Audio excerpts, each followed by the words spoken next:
The Book of Job, Chapter 1. In the land of Uz there lived a man whose name was Job. This man was blameless and upright. He feared God and shunned evil.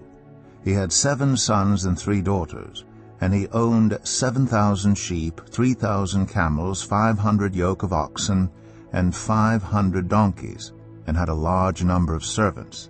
He was the greatest man among all the people of the East. His sons used to hold feasts in their homes on their birthdays, and they would invite their 3 sisters to eat and drink with them.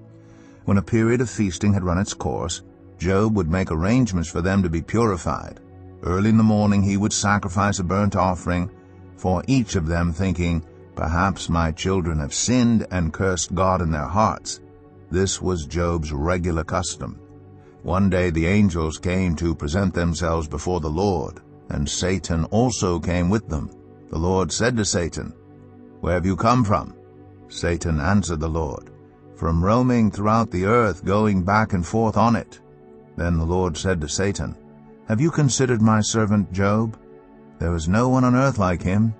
He is blameless and upright, a man who fears God and shuns evil." "Does Job fear God for nothing?" Satan replied. "Have you not put a hedge around him and his household and everything he has? You have blessed the work of his hands, so that his flocks and herds are spread throughout the land. But now stretch out your hand and strike everything he has, and he will surely curse you to your face." The Lord said to Satan, "Very well then, everything he has is in your power, but on the man himself do not lay a finger." Then Satan went out from the presence of the Lord. One day, when Job's sons and daughters were feasting and drinking wine at the oldest brother's house, a messenger came to Job and said, "The oxen were plowing, and the donkeys were grazing nearby, and the Sabaeans attacked and made off with them.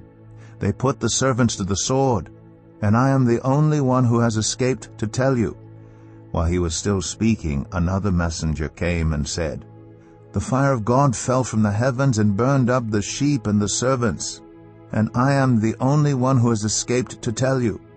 While he was still speaking, another messenger came and said, "The Chaldeans formed 3 raiding parties and swept down on your camels and made off with them. They put the servants to the sword, and I am the only one who has escaped to tell you." While he was still speaking, yet another messenger came and said, "Your sons and daughters were feasting and drinking wine at the oldest brother's house, when suddenly a mighty wind swept in from the desert and struck the 4 corners of the house. It collapsed on them, and they are dead, and I am the only one who has escaped to tell you." At this, Job got up and tore his robe and shaved his head. Then he fell to the ground in worship and said, "Naked I came from my mother's womb, and naked I will depart. The Lord gave, and the Lord has taken away. May the name of the Lord be praised." In all this, Job did not sin by charging God with wrongdoing. Job 2. On another day the angels came to present themselves before the Lord, and Satan also came with them to present himself before him. And the Lord said to Satan, "Where have you come from?" Satan answered the Lord, "From roaming throughout the earth, going back and forth on it." Then the Lord said to Satan, "Have you considered my servant Job? There is no one on earth like him. He is blameless and upright, a man who fears God and shuns evil. And he still maintains his integrity, though you incited me against him to ruin him without any reason." "Skin for skin," Satan replied. "A man will give all he has for his own life. But now stretch out your hand and strike his flesh and bones, and he will surely curse you to your face." The Lord said to Satan, "Very well then, he is in your hands, but you must spare his life." So Satan went out from the presence of the Lord and afflicted Job with painful sores from the soles of his feet to the crown of his head. Then Job took a piece of broken pottery and scraped himself with it as he sat among the ashes. His wife said to him, "Are you still maintaining your integrity? Curse God and die." He replied, "You are talking like a foolish woman. Shall we accept good from God and not trouble?" In all this, Job did not sin in what he said. When Job's 3 friends, Eliphaz the Temanite, Bildad the Shuhite, and Zophar the Naamathite, heard about all the troubles that had come upon him, they set out from their homes and met together by agreement to go and sympathize with him and comfort him. When they saw him from a distance, they could hardly recognize him. They began to weep aloud, and they tore their robes and sprinkled dust on their heads. Then they sat on the ground with him for 7 days and 7 nights. No one said a word to him because they saw how great his suffering was. Job 3. After this, Job opened his mouth and cursed the day of his birth. He said, "May the day of my birth perish, and the night that said, 'A boy is conceived.' That day, may it turn to darkness. May God above not care about it. May no light shine on it. May gloom and utter darkness claim it once more. May a cloud settle over it. May blackness overwhelm it. That night, may thick darkness seize it. May it not be included among the days of the year, nor be entered in any of the months. May that night be barren. May no shout of joy be heard in it. May those who curse days curse that day, those who are ready to rouse Leviathan. May its morning stars become dark. May it wait for daylight in vain, and not see the rays of dawn. For it did not shut the doors of the womb on me to hide trouble from my eyes. Why did I not perish at birth and die as I came from the womb? Why were there knees to receive me and breasts that I might be nursed?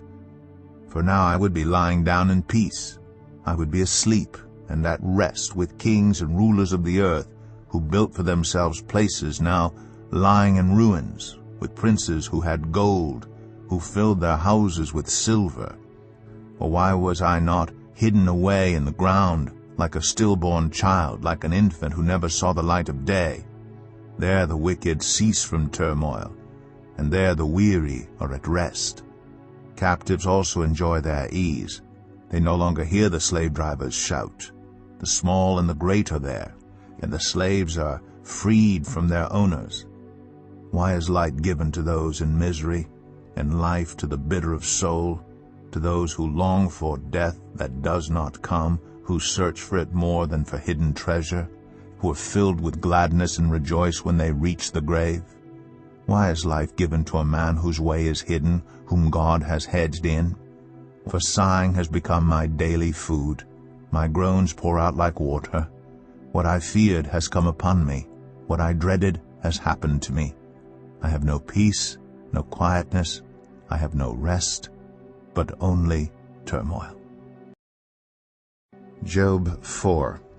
Then Eliphaz the Temanite replied, "If someone ventures a word with you, will you be impatient? But who can keep from speaking?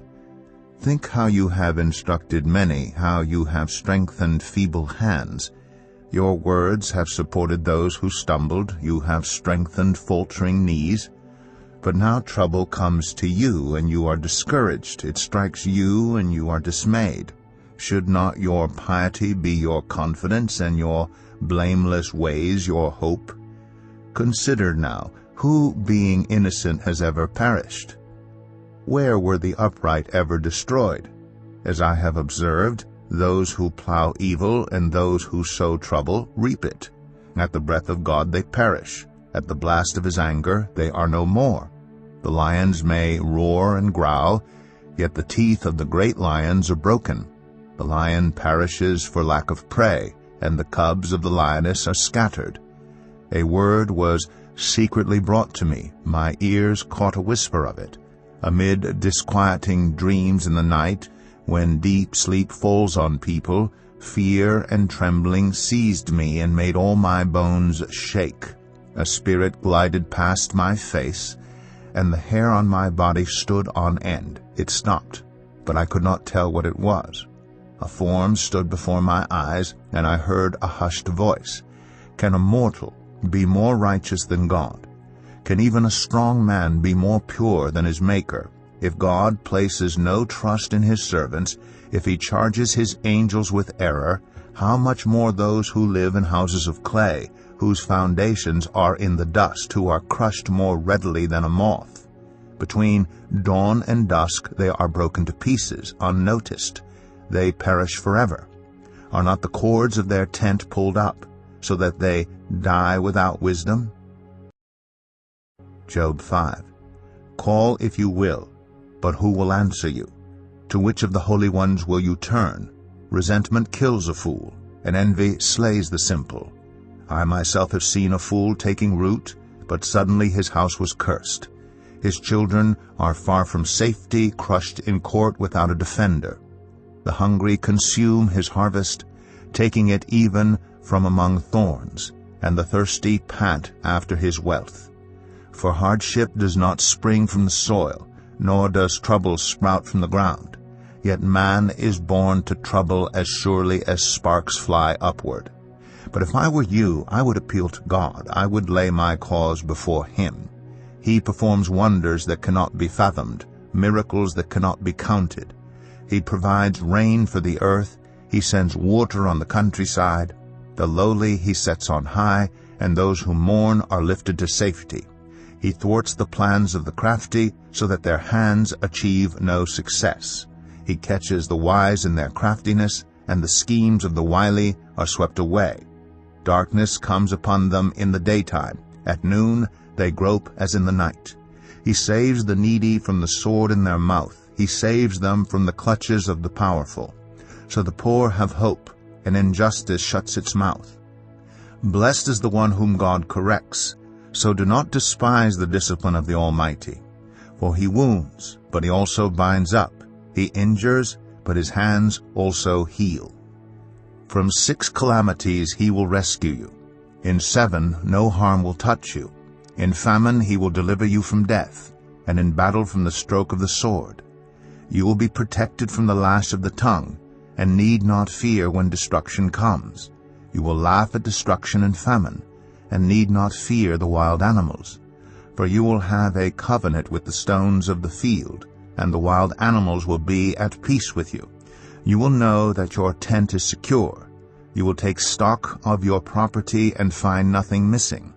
You will know that your children will be many, and your descendants like the grass of the earth. You will come to the grave in full vigor, like sheaves gathered in season. We have examined this, and it is true. So hear it, and apply it to yourself. Job 6. Then Job replied, If only my anguish could be weighed, and all my misery be placed on the scales, it would surely outweigh the sand of the seas. No wonder my words have been impetuous. The arrows of the Almighty are in me. My spirit drinks in their poison. God's terrors are marshaled against me. Does a wild donkey bray when it has grass, or an ox bellow when it has fodder? Is tasteless food eaten without salt, or is there flavor in the sap of the mallow? I refuse to touch it. Such food makes me ill. Oh, that I might have my request, that God would grant what I hope for, that God would be willing to crush me, to let loose his hand and cut off my life. Then I would still have this consolation, my joy in unrelenting pain, that I had not denied the words of the Holy One. What strength do I have that I should still hope? What prospects that I should be patient? Do I have the strength of stone? Is my flesh bronze? Do I have any power to help myself now that success has been driven from me? Anyone who withholds kindness from a friend forsakes the fear of the Almighty. But my brothers are as undependable as intermittent streams, as the streams that overflow when darkened by thawing ice and swollen with melting snow, but that stop flowing in the dry season and in the heat vanish from their channels. Caravans turn aside from their routes. They go off into the wasteland and perish. The caravans of Tema look for water. The traveling merchants of Sheba look in hope. They are distressed because they had been confident. They arrive there only to be disappointed. Now you too have proved to be of no help. You see something dreadful and are afraid. Have I ever said, give something on my behalf, pay a ransom for me from your wealth, deliver me from the hand of the enemy, rescue me from the clutches of the ruthless? Teach me, and I will be quiet. Show me where I have been wrong. How painful are honest words. But what do your arguments prove? Do you mean to correct what I say and treat my desperate words as wind? You would even cast lots for the fatherless and barter away your friend. But now be so kind as to look at me. Would I lie to your face? Relent. Do not be unjust. Reconsider, for my integrity is at stake. Is there any wickedness on my lips? Can my mouth not discern malice? Job 7. Do not mortals have hard service on earth? Are not their days like those of hired laborers? Like a slave longing for the evening shadows, or a hired laborer waiting to be paid. So I have been allotted months of futility, and nights of misery have been assigned to me. When I lie down, I think, how long before I get up? The night drags on, and I toss and turn until dawn. My body is clothed with worms and scabs. My skin is broken and festering. My days are swifter than a weaver's shuttle, and they come to an end without hope. Remember, O God, that my life is but a breath. My eyes will never see happiness again. The eye that now sees me will see me no longer. You will look for me, but I will be no more. As a cloud vanishes and is gone, so one who goes down to the grave does not return. He will never come to his house again. His place will know him no more. Therefore I will not keep silent. I will speak out in the anguish of my spirit. I will complain in the bitterness of my soul. Am I the sea or the monster of the deep that you put me under guard? When I think my bed will comfort me and my couch will ease my complaint, even then you frighten me with dreams and terrify me with visions, so that I prefer strangling and death rather than this body of mine. I despise my life. I would not live forever. Let me alone. My days have no meaning. What is mankind, that you make so much of them, that you give them so much attention, that you examine them every morning and test them every moment? Will you never look away from me, or let me alone even for an instant? If I have sinned, what have I done to you, you who sees everything we do? Why have you made me your target? Have I become a burden to you? Why do you not pardon my offenses and forgive my sins? For I will soon lie down in the dust. You will search for me, but I will be no more. Job 8. Then Bildad the Shuhite replied, How long will you say such things? Your words are a blustering wind. Does God pervert justice? Does the Almighty pervert what is right? When your children sinned against him, he gave them over to the penalty of their sin. But if you will seek God earnestly and plead with the Almighty, if you are pure and upright, even now he will rouse himself on your behalf and restore you to your prosperous state. Your beginnings will seem humble. So prosperous will your future be. Ask the former generation, and find out what their ancestors learned. For we were born only yesterday and know nothing, and our days on earth are but a shadow. Will they not instruct you and tell you? Will they not bring forth words from their understanding?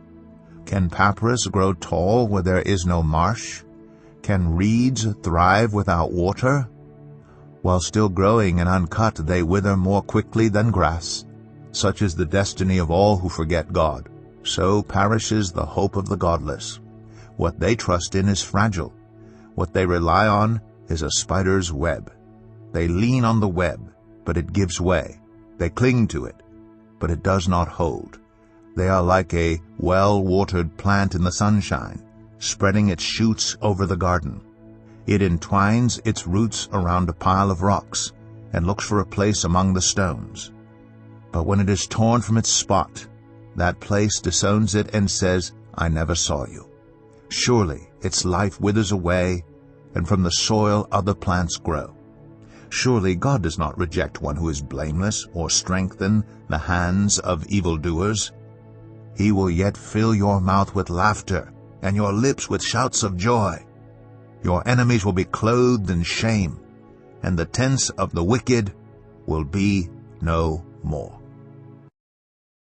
Job 9. Then Job replied, Indeed, I know that this is true. But how can mere mortals prove their innocence before God? Though they wished to dispute with him, they could not answer him 1 time out of 1,000. His wisdom is profound, his power is vast. Who has resisted him and come out unscathed? He moves mountains without their knowing it, and overturns them in his anger. He shakes the earth from its place and makes its pillars tremble. He speaks to the sun, and it does not shine. He seals off the light of the stars. He alone stretches out the heavens and treads on the waves of the sea. He is the maker of the Bear and Orion, the Pleiades, and the constellations of the south. He performs wonders that cannot be fathomed, miracles that cannot be counted. When he passes me, I cannot see him. When he goes by, I cannot perceive him. If he snatches away, who can stop him? Who can say to him, What are you doing?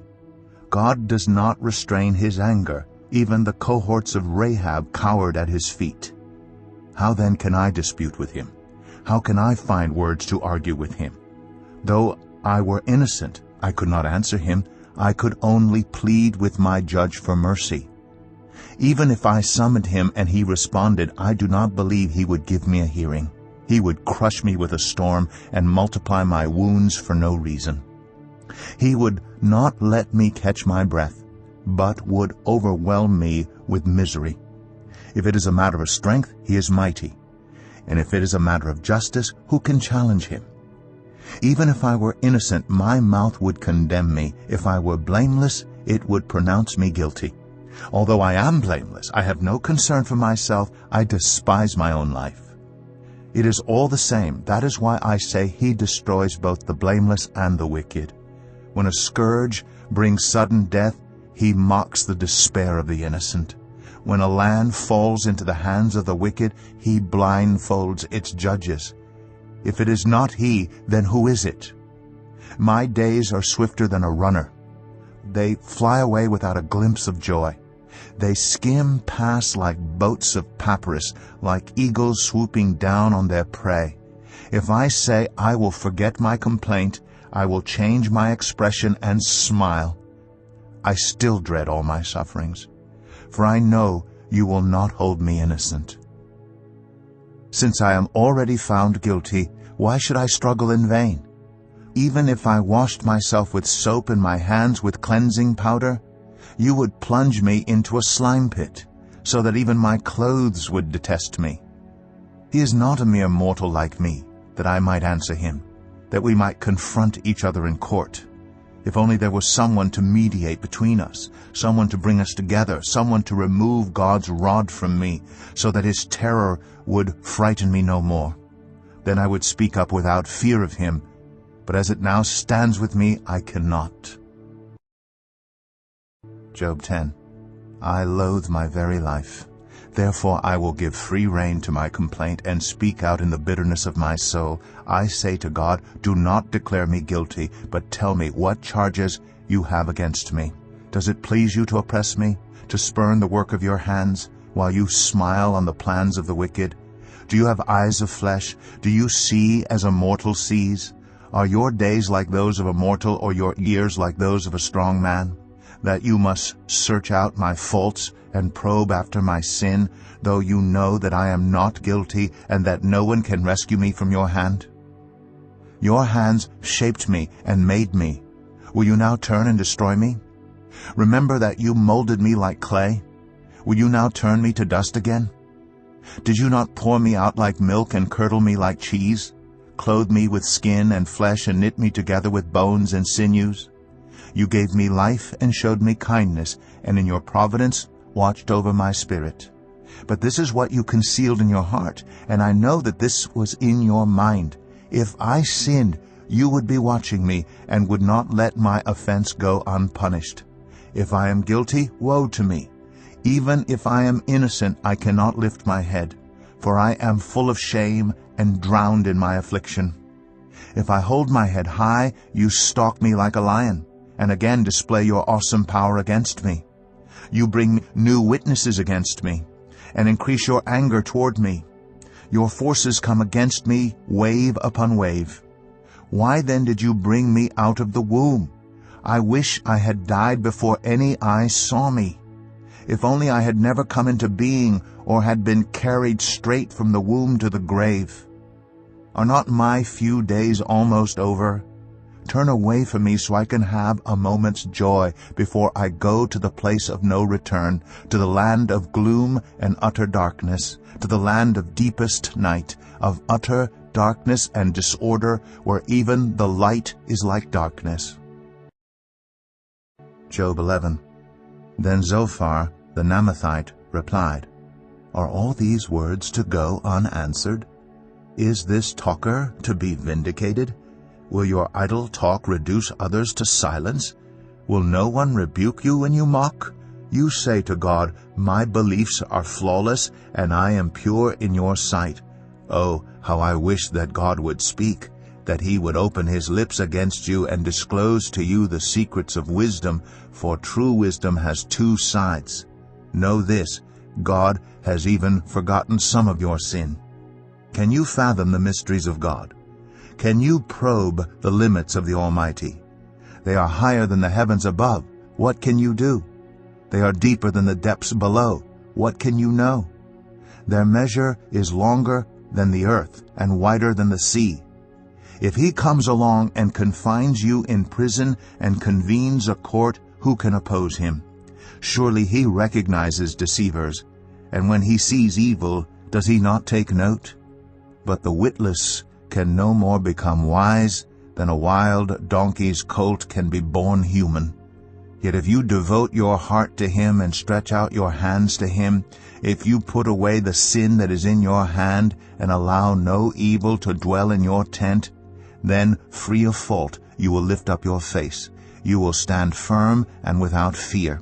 You will surely forget your trouble, recalling it only as waters gone by. Life will be brighter than noonday, and darkness will become like morning. You will be secure because there is hope.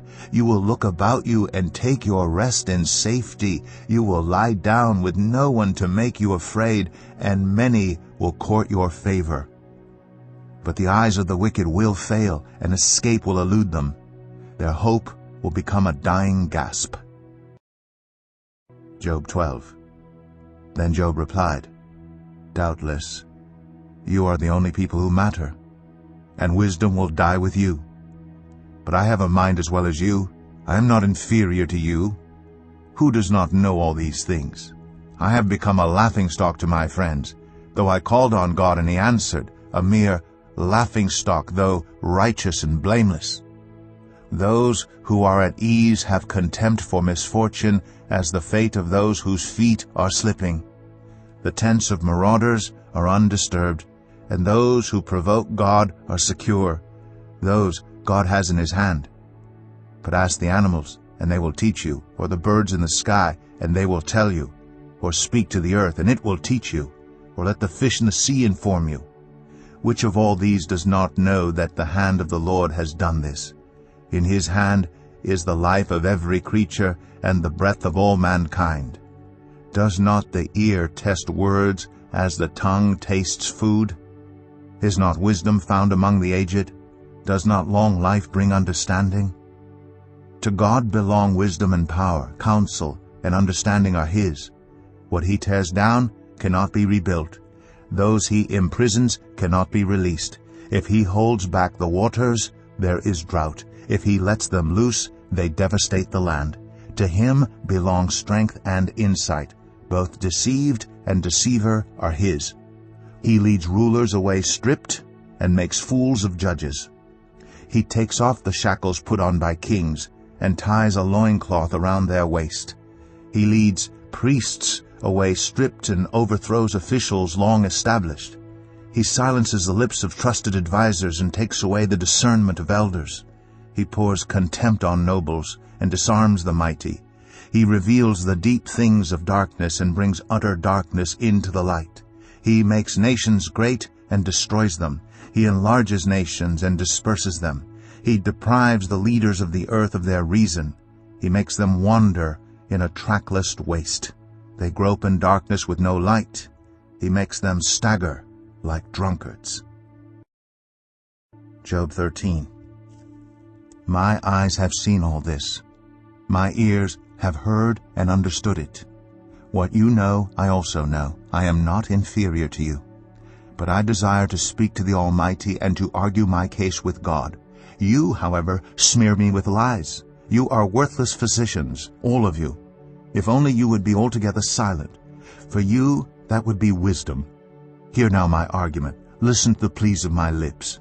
Will you speak wickedly on God's behalf? Will you speak deceitfully for him? Will you show him partiality? Will you argue the case for God? Would it turn out well if he examined you? Could you deceive him as you might deceive a mortal? He would surely call you to account if you secretly showed partiality. Would not his splendor terrify you? Would not the dread of him fall on you? Your maxims are proverbs of ashes. Your defenses are defenses of clay. Keep silent and let me speak. Then let come to me what may. Why do I put myself in jeopardy and take my life in my hands? Though he slay me, yet will I hope in him. I will surely defend my ways to his face. Indeed, this will turn out for my deliverance, for no godless person would dare come before him. Listen carefully to what I say. Let my words ring in your ears. Now that I have prepared my case, I know I will be vindicated. Can anyone bring charges against me? If so, I will be silent and die. Only grant me these two things, God, and then I will not hide from you. Withdraw your hand far from me, and stop frightening me with your terrors. Then summon me, and I will answer, or let me speak, and you reply to me. How many wrongs and sins have I committed? Show me my offense and my sin. Why do you hide your face, and consider me your enemy? Will you torment a wind-blown leaf? Will you chase after dry chaff? For you write down bitter things against me, and make me reap the sins of my youth. You fasten my feet in shackles. You keep close watch on all my paths, by putting marks on the soles of my feet. So man wastes away like something rotten, like a garment eaten by moths. Job 14. Mortals, born of woman, are a few days and full of trouble. They spring up like flowers and wither away. Like fleeting shadows, they do not endure. Do you fix your eye on them? Will you bring them before you for judgment? Who can bring what is pure from the impure? No one. A person's days are determined. You have decreed the number of his months, and have set limits he cannot exceed. So look away from him and let him alone, till he has put in his time like a hired laborer. At least there is hope for a tree. If it is cut down, it will sprout again, and its new shoots will not fail. Its roots may grow old in the ground, and its stump die in the soil. Yet at the scent of water it will bud, and put forth shoots like a plant. But a man dies and is laid low. He breathes his last and is no more. As the water of a lake dries up, or a riverbed becomes parched and dry, so he lies down and does not rise. Till the heavens are no more, people will not awake or be roused from their sleep. If only you would hide me in the grave, and conceal me till your anger has passed. If only you would set me a time, and then remember me. If someone dies, will they live again? All the days of my hard service I will wait for my renewal to come. You will call, and I will answer you. You will long for the creature your hands have made. Surely then you will count my steps, but not keep track of my sin. My offenses will be sealed up in a bag. You will cover over my sin. But as a mountain erodes and crumbles, and as a rock is moved from its place, as water wears away stones, and torrents wash away the soil, so you destroy a person's hope. You overpower them once for all, and they are gone. You change their countenance and send them away. If their children are honored, they do not know it. If their offspring are brought low, they do not see it. They feel but the pain of their own bodies, and mourn only for themselves. Job 15. Then Eliphaz the Temanite replied, Would a wise person answer with empty notions, or fill their belly with the hot east wind? Would they argue with useless words, with speeches that have no value? But you even undermine piety and hinder devotion to God. Your sin prompts your mouth. You adopt the tongue of the crafty. Your own mouth condemns you, not mine. Your own lips testify against you. Are you the first man ever born? Were you brought forth before the hills? Do you listen in on God's counsel? Do you have a monopoly on wisdom? What do you know that we do not know? What insights do you have that we do not have? The gray-haired and the aged are on our side, men even older than your father. Are God's consolations not enough for you, words spoken gently to you? Why has your heart carried you away, and why do your eyes flash, so that you vent your rage against God and pour out such words from your mouth? What are mortals that they could be pure, or those born of woman that they could be righteous? If God places no trust in his holy ones, if even the heavens are not pure in his eyes, how much less mortals, who are vile and corrupt, who drink up evil like water? Listen to me, and I will explain to you. Let me tell you what I have seen, what the wise have declared, hiding nothing received from their ancestors, to whom alone the land was given, when no foreigners moved among them. All his days the wicked man suffers torment, the ruthless man through all the years stored up for him. Terrifying sounds fill his ears. When all seems well, marauders attack him. He despairs of escaping the realm of darkness. He is marked for the sword. He wanders about for food like a vulture. He knows the day of darkness is at hand. Distress and anguish fill him with terror. Troubles overwhelm him like a king poised to attack, because he shakes his fist at God and vaunts himself against the Almighty, defiantly charging against him with a thick, strong shield. Though his face is covered with fat and his waist bulges with flesh, he will inhabit ruined towns and houses where no one lives, houses crumbling to rubble. He will no longer be rich, and his wealth will not endure, nor will his possessions spread over the land. He will not escape the darkness. A flame will wither his shoots, and the breath of God's mouth will carry him away. Let him not deceive himself by trusting what is worthless, for he will get nothing in return. Before his time he will wither, and his branches will not flourish. He will be like a vine stripped of its unripe grapes, like an olive tree shedding its blossoms. For the company of the godless will be barren, and fire will consume the tents of those who love bribes. They conceive trouble and give birth to evil. Their womb fashions deceit. Job 16.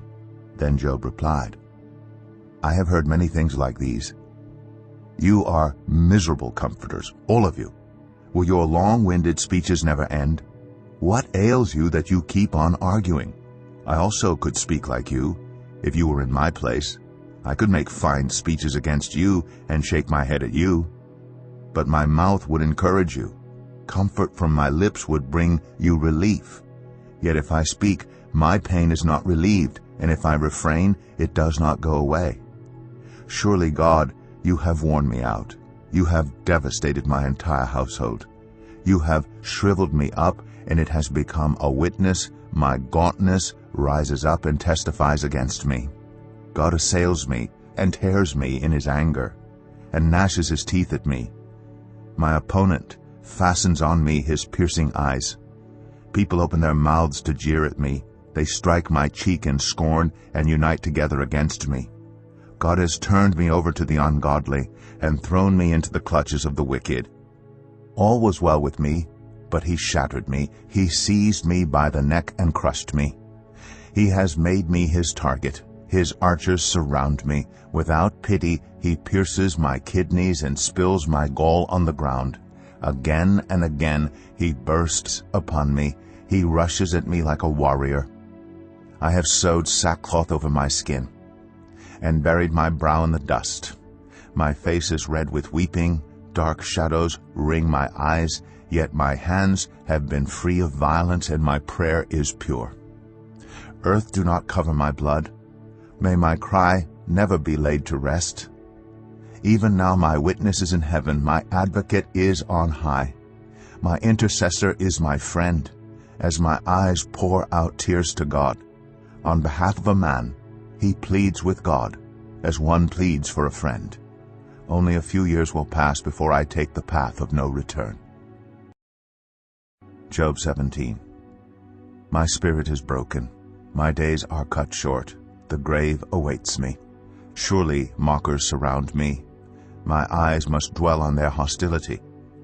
Give me, O God, the pledge you demand. Who else will put up security for me? You have closed their minds to understanding. Therefore you will not let them triumph. If anyone denounces their friends for reward, the eyes of their children will fail. God has made me a byword to everyone, a man in whose face people spit. My eyes have grown dim with grief. My whole frame is but a shadow. The upright are appalled at this. The innocent are aroused against the ungodly. Nevertheless, the righteous will hold to their ways, and those with clean hands will grow stronger. But come on, all of you, try again. I will not find a wise man among you. My days have passed, my plans are shattered, yet the desires of my heart turn night into day. In the face of the darkness, light is near. If the only home I hope for is the grave, if I spread out my bed in the realm of darkness, if I say to corruption, you are my father, and to the worm, my mother or my sister, where then is my hope? Who can see any hope for me? Will it go down to the gates of death? Will we descend together into the dust? Job 18. Then Bildad the Shuhite replied, When will you end these speeches? Be sensible, and then we can talk. Why are we regarded as cattle and considered stupid in your sight? You who tear yourself to pieces in your anger, is the earth to be abandoned for your sake? Or must the rocks be moved from their place? The lamp of a wicked man is snuffed out. The flame of his fire stops burning. The light in his tent becomes dark. The lamp beside him goes out. The vigor of his step is weakened. His own schemes throw him down.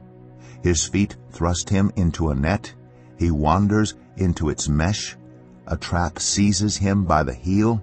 A snare holds him fast. A noose is hidden for him on the ground. A trap lies in his path. Terrors startle him on every side and dog his every step. Calamity is hungry for him. Disaster is ready for him when he falls. It eats away parts of his skin. Death's firstborn devours his limbs. He is torn from the security of his tent and marched off to the king of terrors. Fire resides in his tent. Burning sulfur is scattered over his dwelling. His roots dry up below, and his branches wither above. The memory of him perishes from the earth. He has no name in the land. He is driven from light into the realm of darkness and is banished from the world. He has no offspring or descendants among his people, no survivor where once he lived. People of the west are appalled at his fate. Those of the east are seized with horror. Surely such is the dwelling of an evil man. Such is the place of one who does not know God. Job 19. Then Job replied, How long will you torment me and crush me with words? 10 times now you have reproached me. Shamelessly you attack me. If it is true that I have gone astray, my error remains my concern alone. If indeed you would exalt yourselves above me and use my humiliation against me, then know that God has wronged me and drawn his net around me. Though I cry violence, I get no response. Though I call for help, there is no justice. He has blocked my way so I cannot pass. He has shrouded my paths in darkness. He has stripped me of my honor and removed the crown from my head. He tears me down on every side till I am gone. He uproots my hope like a tree. His anger burns against me. He counts me among his enemies. His troops advance in force. They build a siege ramp against me and encamp around my tent. He has alienated my family from me. My acquaintances are completely estranged from me. My relatives have gone away. My closest friends have forgotten me. My guests and my female servants count me a foreigner. They look on me as a stranger. I summon my servant, but he does not answer, though I beg him with my own mouth. My breath is offensive to my wife. I am loathsome to my own family. Even the little boys scorn me. When I appear, they ridicule me. All my intimate friends detest me. Those I love have turned against me. I am nothing but skin and bones. I have escaped only by the skin of my teeth. Have pity on me, my friends. Have pity, for the hand of God has struck me. Why do you pursue me as God does? Will you never get enough of my flesh? Oh, that my words were recorded, that they were written on a scroll, that they were inscribed with an iron tool on lead, or engraved in rock forever. I know that my Redeemer lives, and that in the end he will stand on the earth. And after my skin has been destroyed, yet in my flesh I will see God. I myself will see him with my own eyes, I, and not another. How my heart yearns within me. If you say, how we will hound him, since the root of the trouble lies in him, you should fear the sword yourselves. For wrath will bring punishment by the sword, and then you will know that there is judgment. Job 20. Then Zophar the Naamathite replied, My troubled thoughts prompt me to answer because I am greatly disturbed. I hear a rebuke that dishonors me, and my understanding inspires me to reply. Surely you know how it has been from of old, ever since mankind was placed on the earth, that the mirth of the wicked is brief, the joy of the godless lasts but a moment, though the pride of the godless person reaches to the heavens, and his head touches the clouds. He will perish forever like his own dung. Those who have seen him will say, Where is he? Like a dream he flies away, no more to be found, banished like a vision of the night. The eye that saw him will not see him again. His place will look on him no more. His children must make amends to the poor. His own hands must give back his wealth. The youthful vigor that fills his bones will lie with him in the dust. Though evil is sweet in his mouth, and he hides it under his tongue, though he cannot bear to let it go and lets it linger in his mouth, yet his food will turn sour in his stomach. It will become the venom of serpents within him. He will spit out the riches he swallowed. God will make his stomach vomit them up. He will suck the poison of serpents. The fangs of an adder will kill him. He will not enjoy the streams, the rivers flowing with honey and cream. What he toiled for he must give back uneaten. He will not enjoy the profit from his trading, for he has oppressed the poor and left them destitute. He has seized houses he did not build. Surely he will have no respite from his craving. He cannot save himself by his treasure. Nothing is left for him to devour. His prosperity will not endure. In the midst of his plenty, distress will overtake him. The full force of misery will come upon him. When he has filled his belly, God will vent his burning anger against him, and rain down his blows on him. Though he flees from an iron weapon, a bronze-tipped arrow pierces him. He pulls it out of his back, the gleaming point out of his liver. Terrors will come over him. Total darkness lies in wait for his treasures. A fire unfanned will consume him and devour what is left in his tent. The heavens will expose his guilt, the earth will rise up against him. A flood will carry off his house, rushing waters on the day of God's wrath. Such is the fate God allots the wicked, the heritage appointed for them by God. Job 21. Then Job replied, "Listen carefully to my words. Let this be the consolation you give me. Bear with me while I speak, and after I have spoken, mock on. Is my complaint directed to a human being? Why should I not be impatient? Look at me and be appalled. Clap your hand over your mouth. When I think about this, I am terrified. Trembling seizes my body. Why do the wicked live on, growing old and increasing in power? They see their children established around them, their offspring before their eyes. Their homes are safe and free from fear. The rod of God is not on them. Their bulls never fail to breed. Their cows calve and do not miscarry. They send forth their children as a flock. Their little ones dance about. They sing to the music of timbrel and lyre. They make merry to the sound of the pipe. They spend their years in prosperity and go down to the grave in peace. Yet they say to God, 'Leave us alone. We have no desire to know your ways.' Who is the Almighty that we should serve him? What would we gain by praying to him? But their prosperity is not in their own hands. So I stand aloof from the plans of the wicked. Yet how often is the lamp of the wicked snuffed out? How often does calamity come upon them, the fate God allots in his anger? How often are they like straw before the wind, like chaff swept away by a gale? It is said, God stores up the punishment of the wicked for their children. Let him repay the wicked so that they themselves will experience it. Let their own eyes see their destruction. Let them drink the cup of the wrath of the Almighty. For what do they care about the families they leave behind when their allotted months come to an end? Can anyone teach knowledge to God, since he judges even the highest? One person dies in full vigor, completely secure and at ease, well-nourished in body, bones rich with marrow. Another dies in bitterness of soul, never having enjoyed anything good. Side by side they lie in the dust, and worms cover them both. I know full well what you are thinking, the schemes by which you would wrong me. You say, 'Where now is the house of the great, the tents where the wicked lived?' Have you never questioned those who travel? Have you paid no regard to their accounts, that the wicked are spared from the day of calamity, that they are delivered from the day of wrath?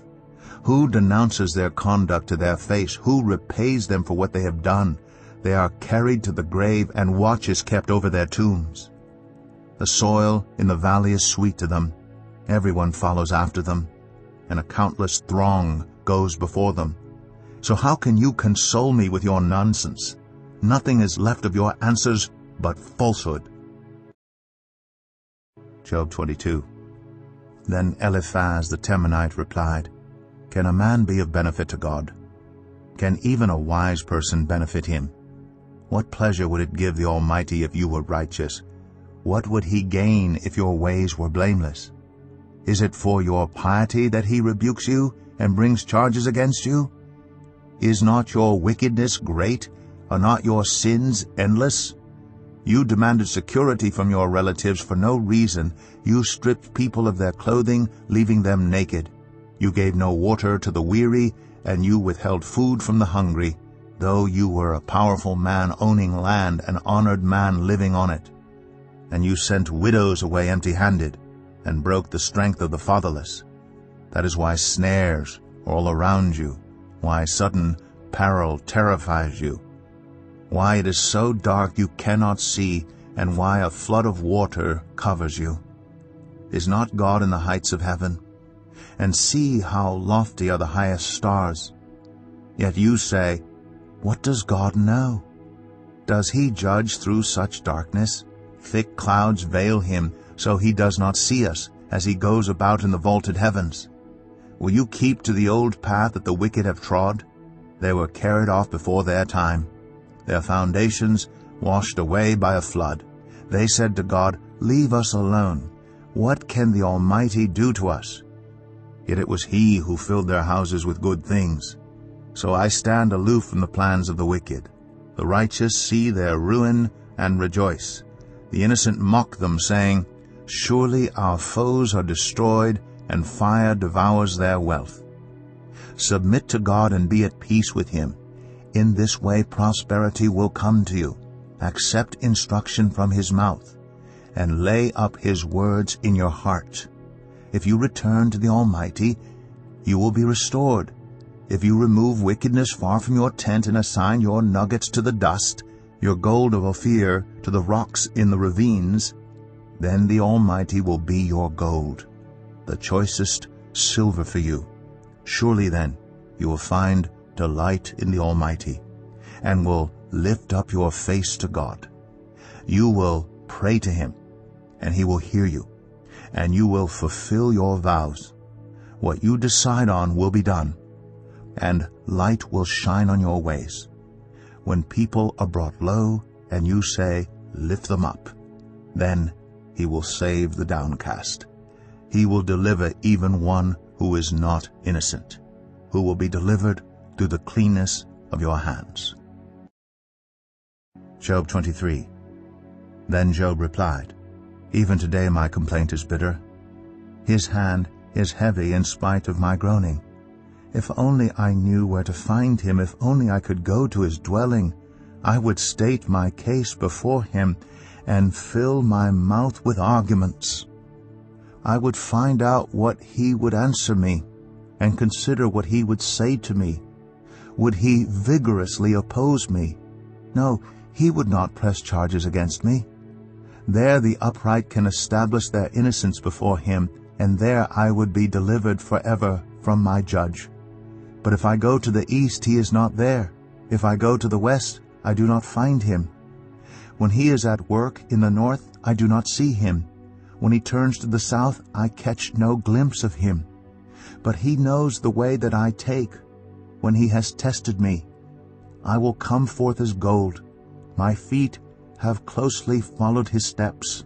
I have kept to His way without turning aside. I have not departed from the commands of His lips. I have treasured the words of His mouth more than my daily bread. But He stands alone, and who can oppose Him? He does whatever He pleases. He carries out His decree against me, and many such plans He still has in store. That is why I am terrified before Him. When I think of all this, I fear Him. God has made my heart faint. The Almighty has terrified me. Yet I am not silenced by the darkness, by the thick darkness that covers my face. Job 24. Why does the Almighty not set times for judgment?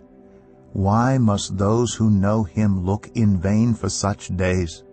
There are those who move boundary stones. They pasture flocks they have stolen. They drive away the orphan's donkey and take the widow's ox in pledge.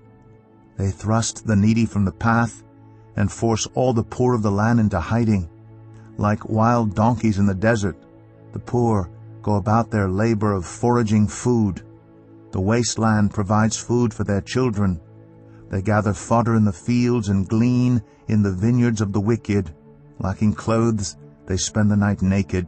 They have nothing to cover themselves in the cold. They are drenched by mountain rains and hug the rocks for lack of shelter. The fatherless child is snatched from the breast. The infant of the poor is seized for a debt. Lacking clothes, they go about naked. They carry the sheaves, but still go hungry. They crush olives among the terraces. They tread the winepresses, yet suffer thirst. The groans of the dying rise from the city, and the souls of the wounded cry out for help. But God charges no one with wrongdoing. There are those who rebel against the light, who do not know its ways, or stay in its paths. When daylight is gone, the murderer rises up, kills the poor and needy, and in the night steals forth like a thief. The eye of the adulterer watches for dusk. He thinks, "No eye will see me," and he keeps his face concealed. In the dark, thieves break into houses. But by day they shut themselves in.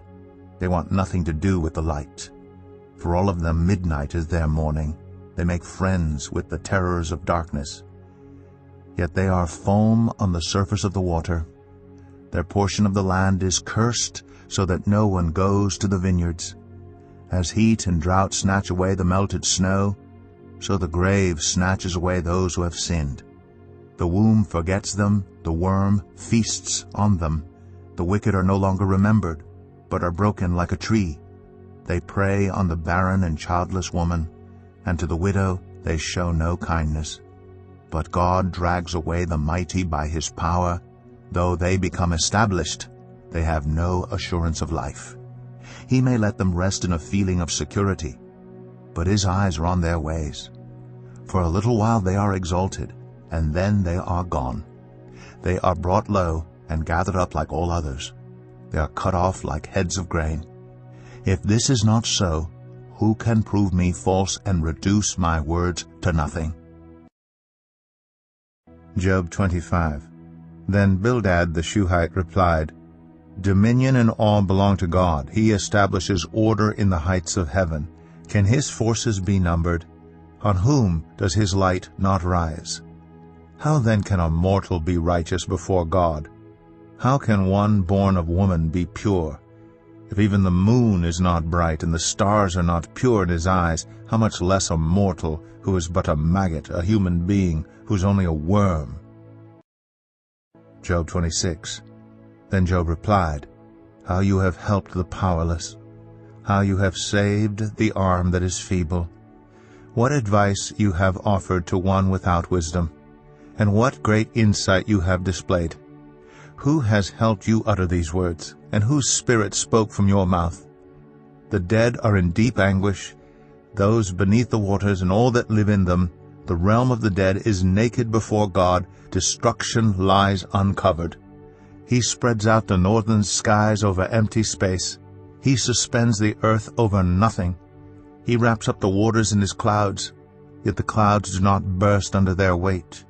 He covers the face of the full moon, spreading his clouds over it. He marks out the horizon on the face of the waters for a boundary between light and darkness. The pillars of the heavens quake, aghast at his rebuke.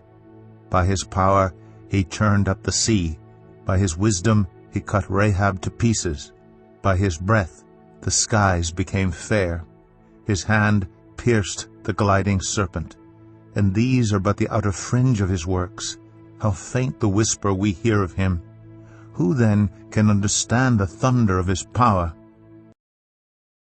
Job 27. And Job continued his discourse. As surely as God lives, who has denied me justice? The Almighty, who has made my life bitter. As long as I have life within me, the breath of God in my nostrils, my lips will not say anything wicked, and my tongue will not utter lies. I will never admit you are in the right till I die. I will not deny my integrity. I will maintain my innocence and never let go of it. My conscience will not reproach me as long as I live. May my enemy be like the wicked, my adversary like the unjust. For what hope have the godless when they are cut off, when God takes away their life? Does God listen to their cry when distress comes upon them?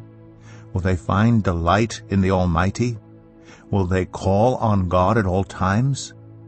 I will teach you about the power of God. The ways of the Almighty I will not conceal. You have all seen this yourselves. Why then this meaningless talk? Here is the fate God allots to the wicked, the heritage a ruthless man receives from the Almighty. However many his children, their fate is the sword. His offspring will never have enough to eat. The plague will bury those who survive him, and their widows will not weep for them. Though he heaps up silver like dust and clothes like piles of clay, what he lays up the righteous will wear, and the innocent will divide his silver.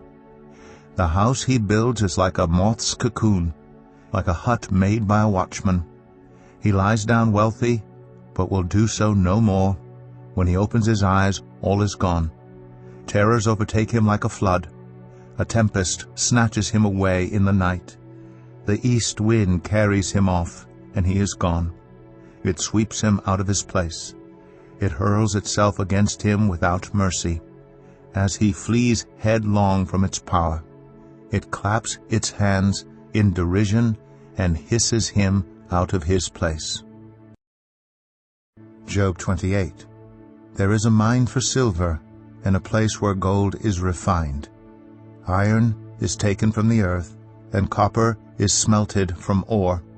Mortals put an end to the darkness. They search out the farthest recesses for ore in the blackest darkness. Far from human dwellings they cut a shaft, in places untouched by human feet. Far from other people they dangle and sway. The earth, from which food comes, is transformed below as by fire. Lapis lazuli comes from its rocks, and its dust contains nuggets of gold. No bird of prey knows that hidden path. No falcon's eye has seen it. Proud beasts do not set foot on it, and no lion prowls there. People assault the flinty rock with their hands and lay bare the roots of the mountains. They tunnel through the rock. Their eyes see all its treasures. They search the sources of the rivers and bring hidden things to light. But where can wisdom be found? Where does understanding dwell? No mortal comprehends its worth. It cannot be found in the land of the living. The deep says, "It is not in me." The sea says, "It is not with me." It cannot be bought with the finest gold, nor can its price be weighed out in silver. It cannot be bought with the gold of Ophir, with precious onyx or lapis lazuli. Neither gold nor crystal can compare with it, nor can it be had for jewels of gold. Coral and jasper are not worthy of mention. The price of wisdom is beyond rubies. The topaz of Cush cannot compare with it. It cannot be bought with pure gold. Where then does wisdom come from? Where does understanding dwell? It is hidden from the eyes of every living thing, concealed even from the birds in the sky. Destruction and death say, "Only a rumor of it has reached our ears." God understands the way to it, and he alone knows where it dwells. For he views the ends of the earth, and sees everything under the heavens.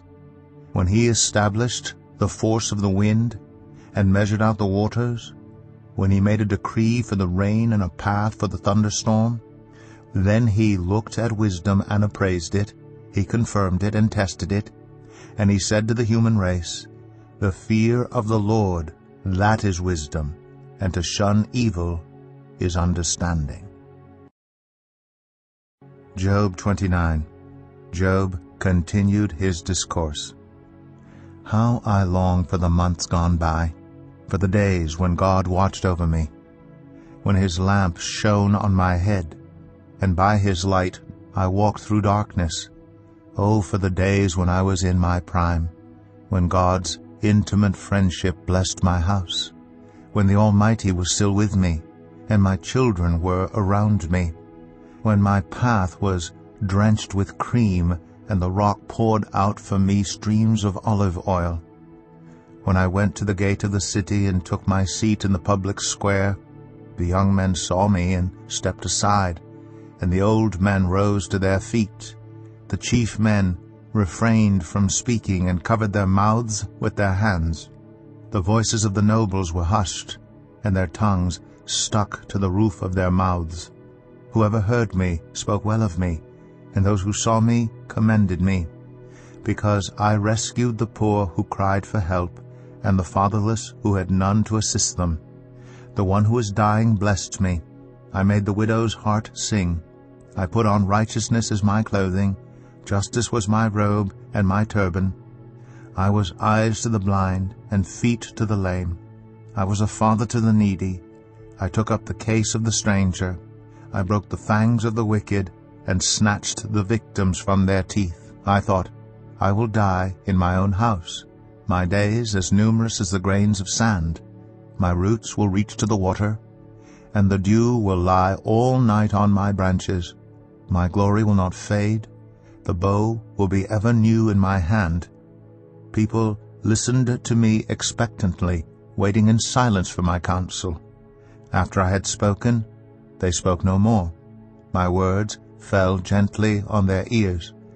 They waited for me as for showers, and drank in my words as the spring rain. When I smiled at them, they scarcely believed it. The light of my face was precious to them. I chose the way for them, and sat as their chief. I dwelt as a king among his troops. I was like one who comforts mourners. Job 30. But now they mock me, men younger than I, whose fathers I would have disdained, to put with my sheepdogs. Of what use was the strength of their hands to me, since their vigor had gone from them? Haggard from want and hunger, they roamed the parched land and desolate wastelands at night. In the brush they gathered salt herbs, and their food was the root of the broom bush. They were banished from human society, shouted at as if they were thieves. They were forced to live in the dry stream beds, among the rocks and in holes in the ground. They brayed among the bushes and huddled in the undergrowth. A base and nameless brood, they were driven out of the land.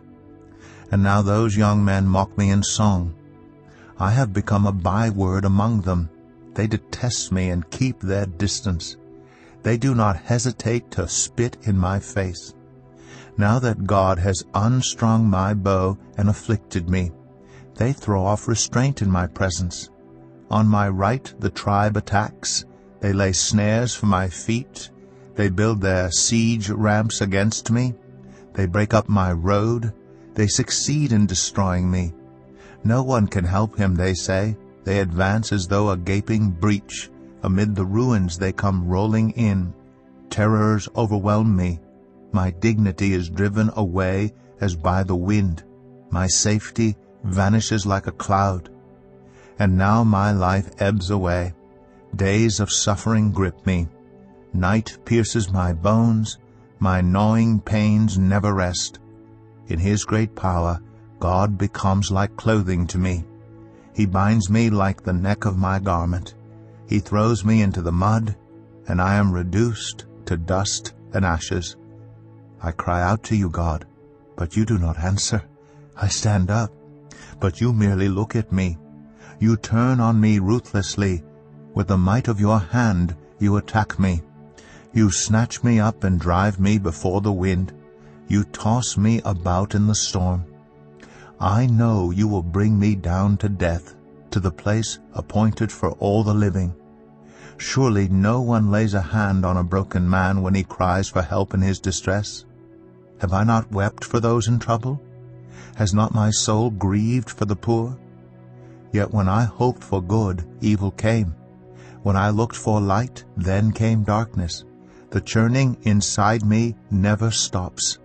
Days of suffering confront me. I go about blackened, but not by the sun. I stand up in the assembly and cry for help.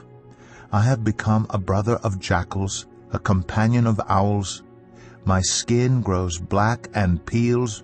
My body burns with fever. My lyre is tuned to mourning, and my pipe to the sound of wailing. Job 31. I made a covenant with my eyes not to look lustfully at a young woman. For what is our lot from God above, our heritage from the Almighty on high? Is it not ruin for the wicked, disaster for those who do wrong? Does he not see my ways and count my every step? If I have walked with falsehood, or my foot has hurried after deceit, let God weigh me in honest scales, and he will know that I am blameless. If my steps have turned from the path, if my heart has been led by my eyes, or if my hands have been defiled, then may others eat what I have sown, and may my crops be uprooted. If my heart has been enticed by a woman, or if I have lurked at my neighbor's door, then may my wife grind another man's grain, and may other men sleep with her. For that would have been wicked, a sin to be judged. It is a fire that burns to destruction. It would have uprooted my harvest. If I have denied justice to any of my servants, whether male or female, when they had a grievance against me, what will I do when God confronts me? What will I answer when called to account? Did not he who made me in the womb make them? Did not the same one form us both within our mothers?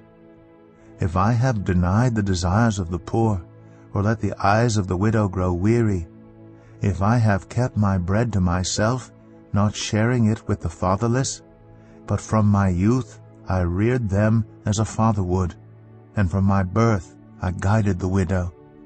If I have seen anyone perishing for lack of clothing, or the needy without garments, and their hearts did not bless me for warming them with the fleece for my sheep, if I have raised my hand against the fatherless, knowing that I had influence in court, then let my arm fall from the shoulder, let it be broken off at the joint.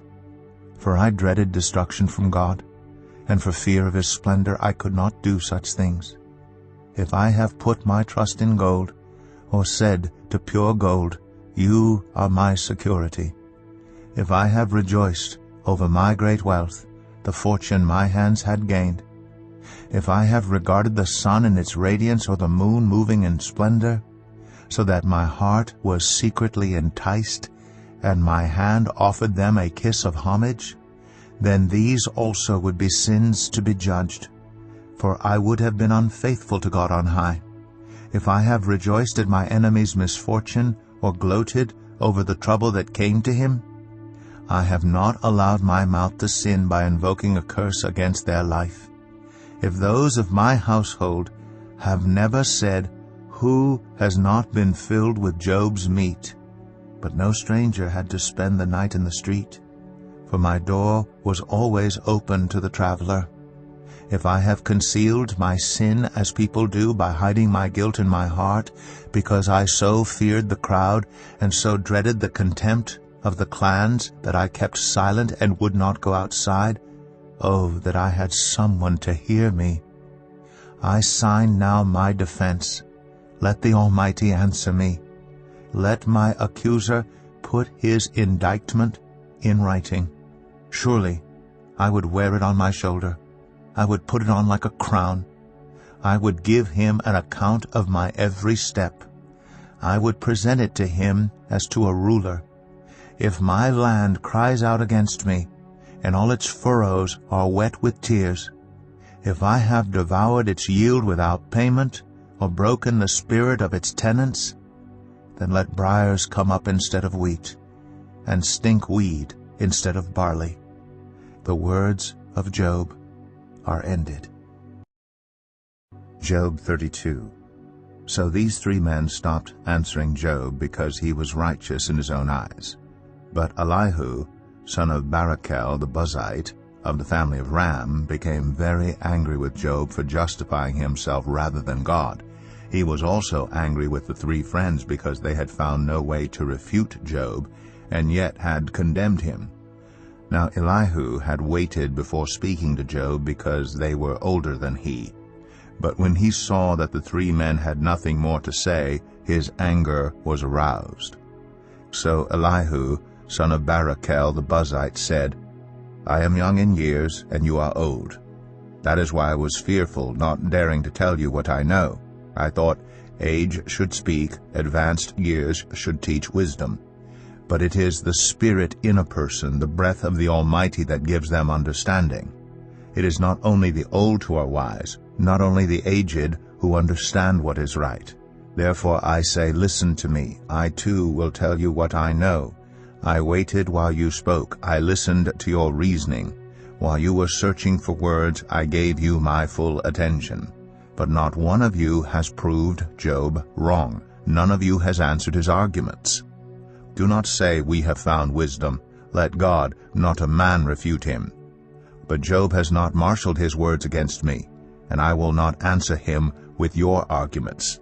They are dismayed and have no more to say. Words have failed them. Must I wait, now that they are silent? now that they stand there with no reply? I too will have my say. I too will tell what I know. For I am full of words, and the Spirit within me compels me. Inside I am like bottled-up wine, like new wineskins ready to burst. I must speak and find relief. I must open my lips and reply. I will show no partiality, nor will I flatter anyone.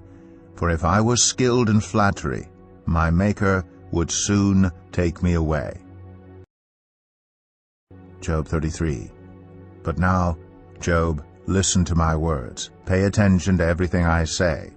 I'm about to open my mouth. My words are on the tip of my tongue. My words come from an upright heart. My lips sincerely speak what I know. The Spirit of God has made me. The breath of the Almighty gives me life. Answer me then if you can. Stand up and argue your case before me. I am the same as you in God's sight. I too am a piece of clay. No fear of me should alarm you, nor should my hand be heavy on you. But you have said in my hearing, I heard the very words. I am pure, I have done no wrong, I am clean and free from sin. Yet God has found fault with me. He considers me his enemy. He fastens my feet in shackles. He keeps close watch on all my paths. But I tell you, in this you are not right, for God is greater than any mortal. Why do you complain to him that he responds to no one's words? For God does speak, now one way, now another, though no one perceives it. In a dream, in a vision of the night, when deep sleep falls on people as they slumber in their beds, he may speak in their ears and terrify them with warnings, to turn them from wrongdoing, and keep them from pride, to preserve them from the pit, their lives from perishing by the sword. Or someone may be chastened on a bed of pain, with constant distress in their bones, so that their body finds food repulsive and their soul loathes the choicest meal. Their flesh wastes away to nothing, and their bones once hidden now stick out. They draw near to the pit, and their life to the messengers of death. Yet if there is an angel at their side, a messenger, 1 out of 1,000, sent to tell them how to be upright, and he is gracious to that person and says to God, spare them from going down to the pit. I have found a ransom for them. Let their flesh be renewed like a child's. Let them be restored as in the days of their youth. Then that person can pray to God and find favor with him. They will see God's face and shout for joy. He will restore them to full well-being, and they will go to others and say, I have sinned, I have perverted what is right. But I did not get what I deserved. God has delivered me from going down to the pit, and I shall live to enjoy the light of life. God does all these things to a person twice, even 3 times, to turn them back from the pit, that the light of life may shine on them. Pay attention, Job, and listen to me. Be silent, and I will speak. If you have anything to say, answer me. Speak up, for I want to vindicate you. But if not, then listen to me. Be silent, and I will teach you wisdom. Job 34. Then Elihu said, Hear my words, you wise men. Listen to me, you men of learning. For the ear tests words, as the tongue tastes food. Let us discern for ourselves what is right. Let us learn together what is good. Job says, I am innocent, but God denies me justice. Although I am right, I am considered a liar. Although I am guiltless, his arrow inflicts an incurable wound. Is there anyone like Job, who drinks scorn like water? He keeps company with evildoers.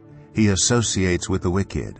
For he says, there is no profit in trying to please God. So listen to me, you men of understanding. Far be it from God to do evil, from the Almighty to do wrong. He repays everyone for what they have done. He brings on them what their conduct deserves. It is unthinkable that God would do wrong, that the Almighty would pervert justice. Who appointed him over the earth? Who put him in charge of the whole world? If it were his intention and he withdrew his spirit and breath, all humanity would perish together and mankind would return to the dust. If you have understanding, hear this. Listen to what I say. Can someone who hates justice govern? will you condemn the just and mighty one? Is he not the one who says to kings, you are worthless, and to nobles, you are wicked? Who shows no partiality to princes, and does not favor the rich over the poor? For they are all the work of his hands. They die in an instant, in the middle of the night. The people are shaken, and they pass away. The mighty are removed without human hand. His eyes are on the ways of mortals. He sees their every step. There is no deep shadow, no utter darkness where evildoers can hide. God has no need to examine people further, that they should come before him for judgment. Without inquiry, he shatters the mighty and sets up others in their place. Because he takes note of their deeds, he overthrows them in the night, and they are crushed. He punishes them for their wickedness, where everyone can see them. Because they turned from following him and had no regard for any of his ways, they caused the cry of the poor to come before him, so that he heard the cry of the needy. But if he remains silent, who can condemn him? If he hides his face, who can see him? Yet he is over individual and nation alike, to keep the godless from ruling, from laying snares for the people. Suppose someone says to God, I am guilty, but will offend no more. Teach me what I cannot see. If I have done wrong, I will not do so again. Should God then reward you on your terms when you refuse to repent? You must decide, not I, so tell me what you know. Men of understanding declare, wise men who hear me say to me, Job speaks without knowledge, his words lack insight. Oh, that Job might be tested to the utmost for answering like a wicked man. To his sin he adds rebellion. Scornfully he claps his hands among us, and multiplies his words against God. Job 35. Then Elihu said, Do you think this is just? You say, I am in the right, not God. Yet you ask him, What profit is it to me, and what do I gain by not sinning? I would like to reply to you, and to your friends with you. Look up at the heavens, and see. Gaze at the clouds so high above you. If you sin, how does that affect him? If your sins are many, what does that do to him? If you are righteous, what do you give to him? Or what does he receive from your hand? Your wickedness only affects humans like yourself, and your righteousness only other people. People cry out under a load of oppression. They plead for relief from the arm of the powerful. But no one says, Where is God my Maker, who gives songs in the night, who teaches us more than he teaches the beasts of the earth, and makes us wiser than the birds in the sky? He does not answer when people cry out, because of the arrogance of the wicked. Indeed, God does not listen to their empty plea. The Almighty pays no attention to it. How much less then will he listen when you say that you do not see him, that your case is before him, and you must wait for him, and further, that his anger never punishes, and he does not take the least notice of wickedness. So Job opens his mouth with empty talk.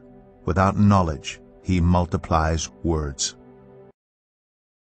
Job 36. Elihu continued, Bear with me a little longer, and I will show you that there is more to be said in God's behalf. I get my knowledge from afar. I will ascribe justice to my Maker.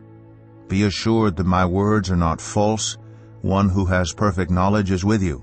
God is mighty, but despises no one. He is mighty and firm in his purpose. He does not keep the wicked alive, but gives the afflicted their rights. He does not take his eyes off the righteous. He enthrones them with kings and exalts them forever.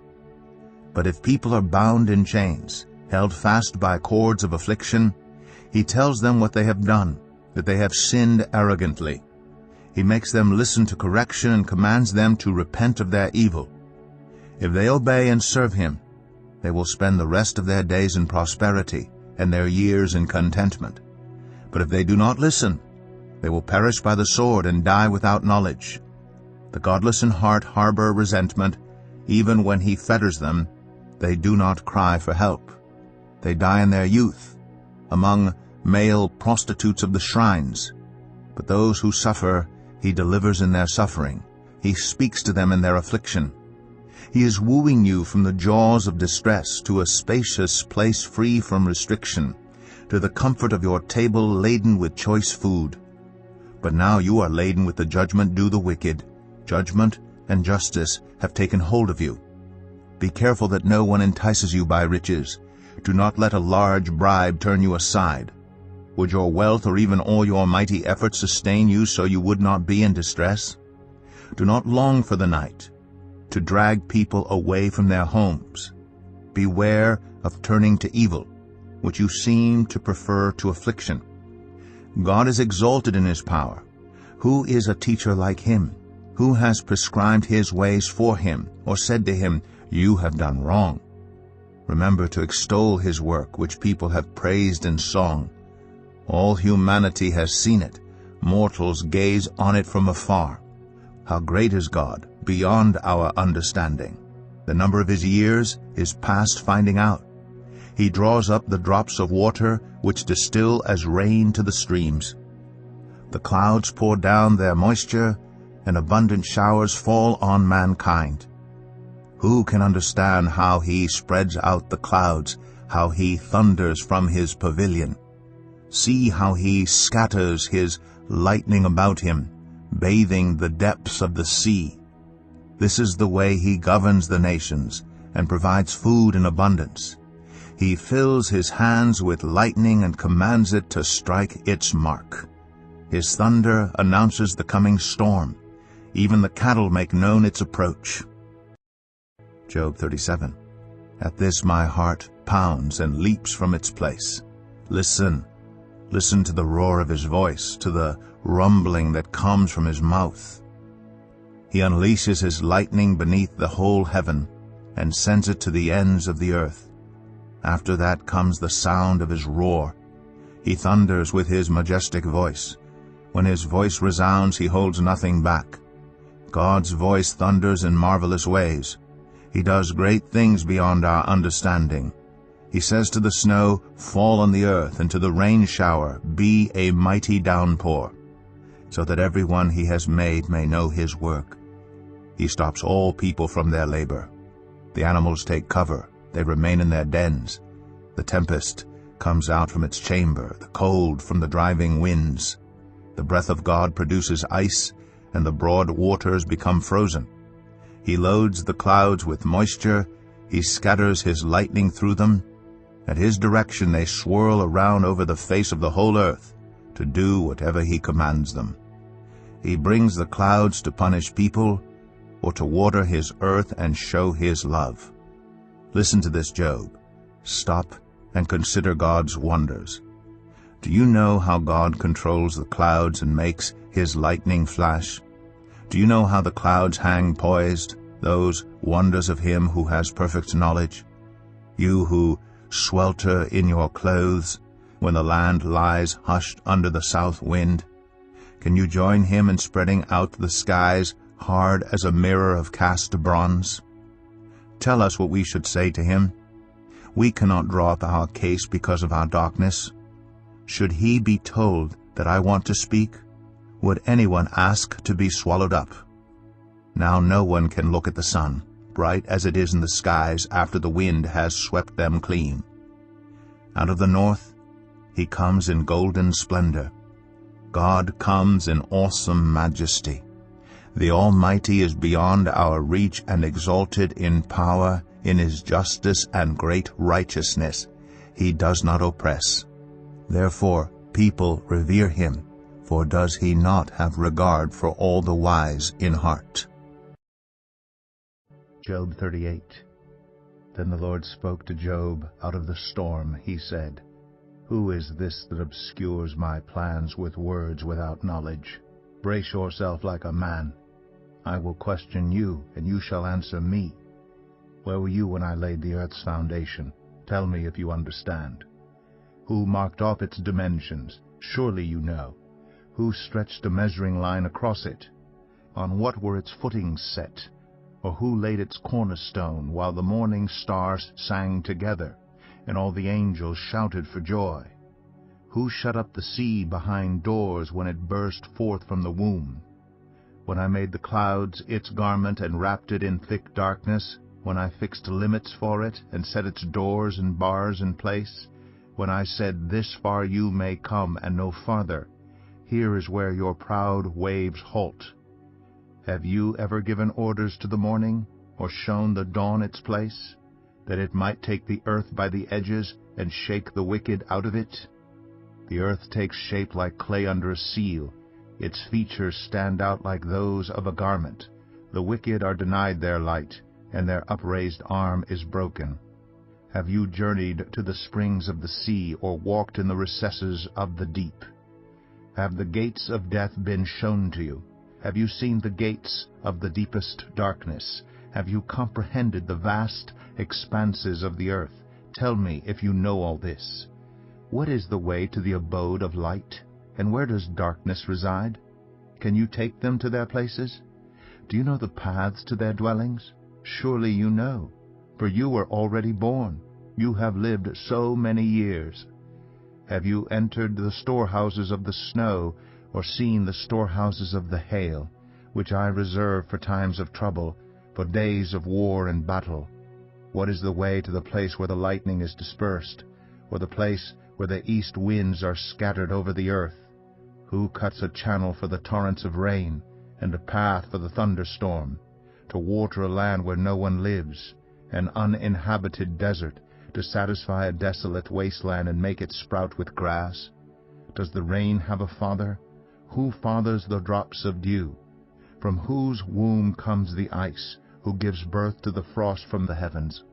When the waters become hard as stone, when the surface of the deep is frozen, can you bind the chains of the Pleiades?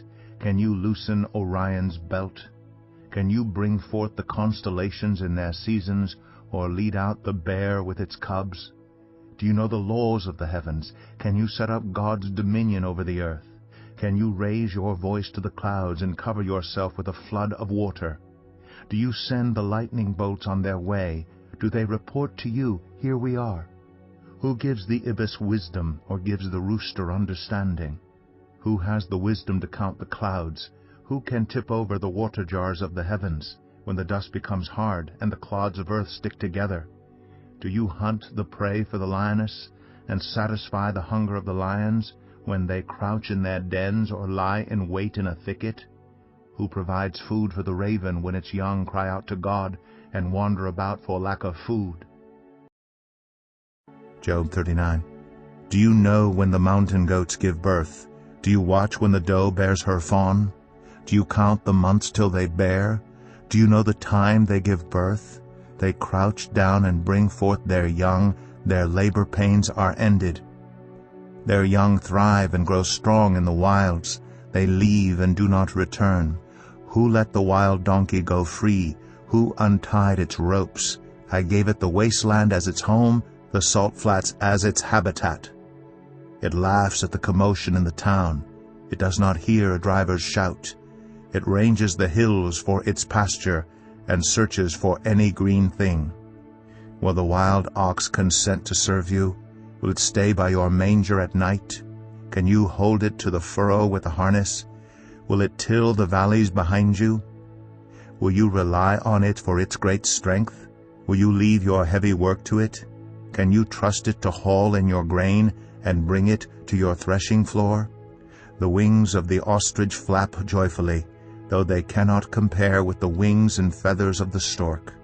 She lays her eggs on the ground and lets them warm in the sand, unmindful that a foot may crush them, that some wild animal may trample them.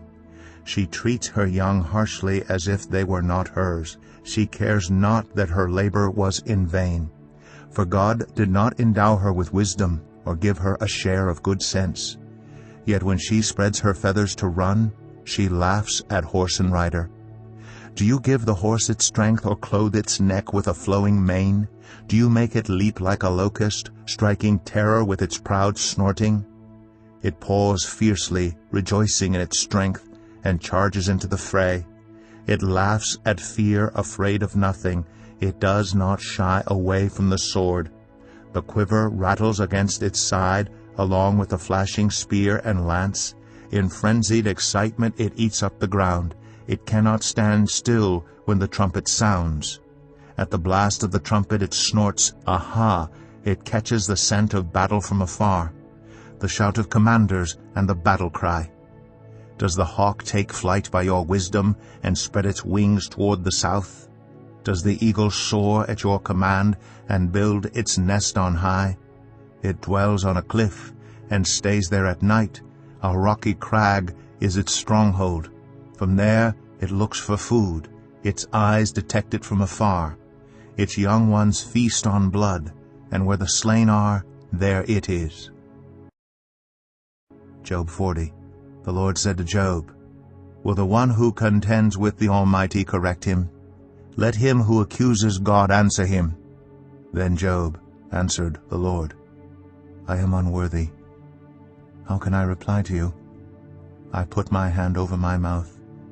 I spoke once, but I have no answer, twice, but I will say no more. Then the Lord spoke to Job out of the storm. Brace yourself like a man.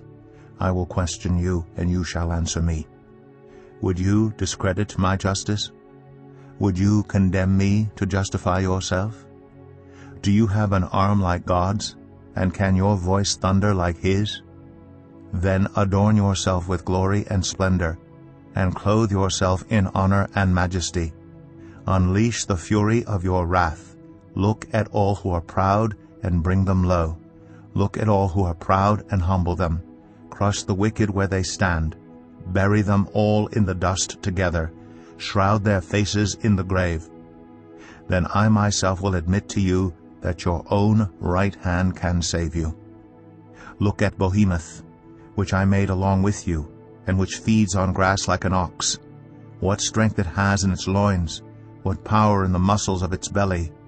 Its tail sways like a cedar, the sinews of its thighs are close-knit. Its bones are tubes of bronze, its limbs like rods of iron. It ranks first among the works of God, yet its maker can approach it with his sword. The hills bring it their produce, and all the wild animals play nearby. Under the lotus plants it lies, hidden among the reeds in the marsh. The lotuses conceal it in their shadow. The poplars by the stream surround it. A raging river does not alarm it. It is secure, though the Jordan should surge against its mouth. Can anyone capture it by the eyes, or trap it, and pierce its nose? Job 41. Can you pull in Leviathan with a fishhook, or tie down its tongue with a rope? Can you put a cord through its nose or pierce its jaw with a hook? Will it keep begging you for mercy? Will it speak to you with gentle words? Will it make an agreement with you, for you to take it as your slave for life? Can you make a pet of it like a bird, or put it on a leash for the young women in your house? Will traders barter for it? Will they divide it up among the merchants? Can you fill its hide with harpoons, or its head with fishing spears? If you lay a hand on it, you will remember the struggle and never do it again. Any hope of subduing it is false. The mere sight of it is overpowering. No one is fierce enough to rouse it. Who then is able to stand against me? Who has a claim against me that I must pay? Everything under heaven belongs to me. I will not fail to speak of Leviathan's limbs, its strength and its graceful form. Who can strip off its outer coat? Who can penetrate its double coat of armor?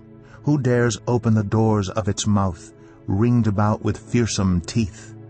Its back has rows of shields tightly sealed together. Each is so close to the next that no air can pass between. They are joined fast to one another. They cling together and cannot be parted. Its snorting throws out flashes of light. Its eyes are like the rays of dawn. Flames stream from its mouth, sparks of fire shoot out, smoke pours from its nostrils as from a boiling pot over burning reeds. Its breath sets coals ablaze, and flames dart from its mouth. Strength resides in its neck, dismay goes before it. The folds of its flesh are tightly joined, they are firm and immovable. Its chest is hard as rock, hard as a lower millstone. When it rises up, the mighty are terrified. They retreat before its thrashing. The sword that reaches it has no effect, nor does the spear or the dart or the javelin. Iron it treats like straw, and bronze like rotten wood. Arrows do not make it flee. Sling stones are like chaff to it. A club seems to it but a piece of straw. It laughs at the rattling of the lance. Its undersides are jagged potsherds, leaving a trail in the mud like a threshing sledge.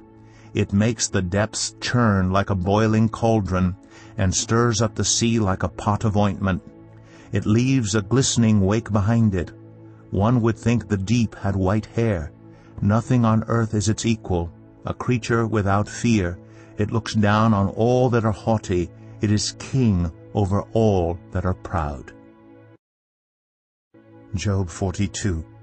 Then Job replied to the Lord, I know that you can do all things. No purpose of yours can be thwarted. You asked, who is this that obscures my plans without knowledge? Surely I spoke of things I did not understand, things too wonderful for me to know. You said, listen now, and I will speak. I will question you, and you shall answer me. My ears have heard of you, but now my eyes have seen you. Therefore I despise myself and repent in dust and ashes. After the Lord had said these things to Job, he said to Eliphaz the Temanite, I am angry with you and your 2 friends, because you have not spoken the truth about me, as my servant Job has.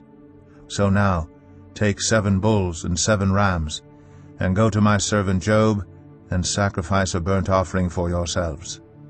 My servant Job will pray for you, and I will accept his prayer, and not deal with you according to your folly. You have not spoken the truth about me, as my servant Job has. So Eliphaz the Temanite, Bildad the Shuhite, and Zophar the Naamathite did what the Lord told them, and the Lord accepted Job's prayer. After Job had prayed for his friends, the Lord restored his fortunes and gave him twice as much as he had before. All his brothers and sisters and everyone who had known him before came and ate with him in his house. They comforted and consoled him over all the trouble the Lord had brought on him, and each one gave him a piece of silver and a gold ring. The Lord blessed the latter part of Job's life more than the former part. He had 14,000 sheep, 6,000 camels, 1,000 yoke of oxen, and 1,000 donkeys. And he also had 7 sons and 3 daughters. The first daughter he named Jemimah, the second Keziah, and the third Karen-Happuch. Nowhere in all the land were there found women as beautiful as Job's daughters, and their father granted them an inheritance along with their brothers. After this Job lived 140 years. He saw his children and their children to the 4th generation, and so Job died, an old man and full of years.